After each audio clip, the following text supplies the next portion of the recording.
ఐదేళ్ల వైసీపీ రాక్షస పాలన చివరిలో చంద్రబాబును అక్రమ అరెస్టు చేసి ఏడాది పూర్తయిందని తిరుపతి పార్లమెంట్ తెలుగుదేశం పార్టీ అధ్యక్షులు నరసింహ యాదవ్ గత చేదు అనుభవాన్ని గుర్తు చేశారు. తిరుపతి ప్రెస్ క్లబ్లో సోమవారం మీడియా సమావేశంలో ఆయన మాట్లాడుతూ వైకాపా కుట్ర రాజకీయ పాలనను రాష్ట్ర ఓటర్ ప్రజానికం అంతం చేసేందుకు నడుం బిగించి ఓడించి సాగనంపారని గతాన్ని గుర్తు చేశారు. ప్రజలు కోరే ఆదర్శవంతమైన పాలనను నేడు కూటమి పాలన అందిస్తుందని కొనియాడారు. విజయవాడ వరద బీభత్సంలో చేసిన వైకాపా కుట్రలను విమర్శించారు. దీనికి సంబంధించిన ఎన్నో విషయాలపై మీడియాకు అందించారు. అలాంటి నిబద్ధత గల పరిపాలన అందించిన నాయకుడిని అన్యాయంగా అక్రమంగా అరెస్టు చేశారు జగన్మోహన్ రెడ్డి అని చెప్పి 70 దేశాలలో ప్రజలందరూ కూడా ఆయనకు బాసటగా ఇచ్చారు.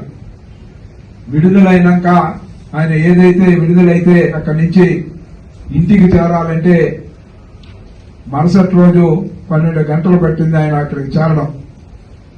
అంటే ఆ విధంగా ప్రజల యొక్క అభిమానాన్ని చురుగన్న నేత చంద్రబాబు నాయుడు గారు. ఈ విధంగా రాష్ట్రంలో ఆ రోజు అల్లకల్లోలమైన పరిపాలన ఏ విధంగా చేశాడో జగన్మోహన్ రెడ్డి ఎప్పుడు కూడా చంద్రబాబు నాయుడు గారి పైన వాళ్ళ తండ్రి గారు రాజశేఖర రెడ్డి ఉన్నప్పుడు కూడా చిన్న దీన్ని కూడా రుజువు చేయలేకపోయారు.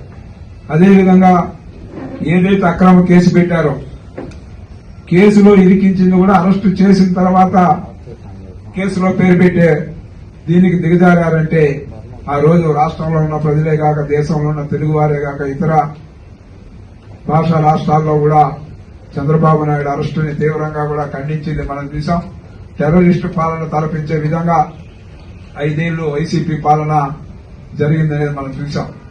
అదేవిధంగా ఇప్పుడు చంద్రబాబు నాయుడు గారు ఏదైతే ప్రజలందరూ కూడా ఎన్డీఏ కూటమికి భారీ మెజార్టీ ఇచ్చి ఈ రోజు చరిత్రలో ఎప్పుడూ లేని విధంగా భారీ మెజార్టీతో ఎమ్మెల్యేలు గాని ఎంపీలు గాని గెలిపించి జగన్మోహన్ రెడ్డికి ఏ విధంగా గుణపాఠం చెప్పారో ఒకసారి ఈ సందర్భంగా కూడా తలుచుకుంటూ మా యొక్క చంద్రబాబు నాయుడు గారు అన్ని వర్గాల ప్రజలు కూడా ఎస్సీలు కావచ్చు, ఎస్టీలు కావచ్చు, బీసీలు కావచ్చు, మైనార్టీలు కావచ్చు, అగ్రవర్ణాల్లో ఉండే పేదలందరి కోసం తప్పించే మనస్తత్వం